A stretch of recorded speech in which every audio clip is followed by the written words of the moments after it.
Kumbinsido si Senator Rodante Marcoleta na politika ang dahilan kaya siya nakakulong ngayon imbis na ginagampanan ang kanyang trabaho bilang isang mambabatas. Ayon sa senador, naniniwala nais siyang patahimikin sa kanyang mga nalalamang katotohanan kaya itutuloy ang kinasuhan ng ombudsman sa Sandigan Bayan.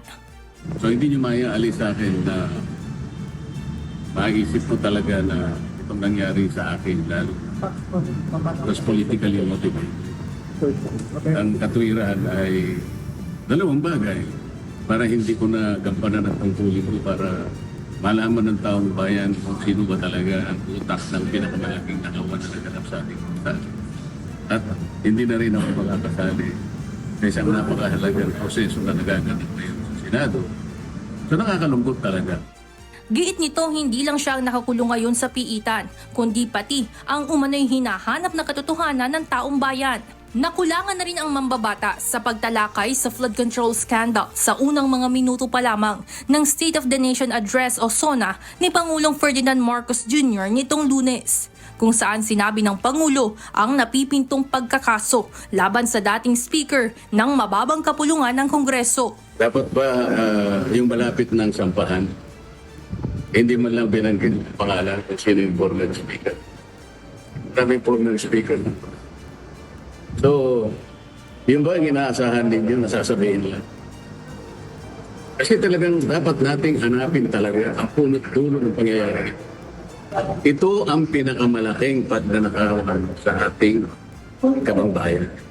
Di ba higit doon ang dapat na inaasahan nating lahat?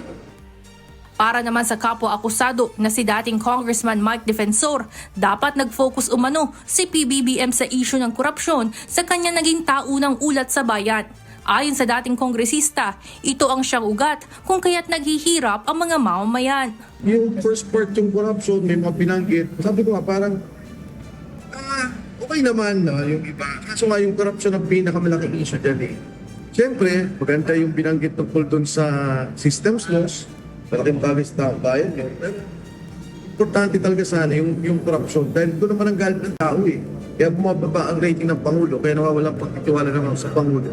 Dahil doon sa walang aksyon o nakikita nila na hindi talaga inaalam yung katotohanan tungkol sa korupsyon. Okay, from 1 to 10, gano'n po yung ratings ko? 4. Giit pa nito, sa halip na matataas na opisyal ng gobyernong sangkot sa flood control scandal ang nililitis ngayon sa hukuman, tanging mga tauhan ng mga ito ang nakapiit ngayon sa bilangguan.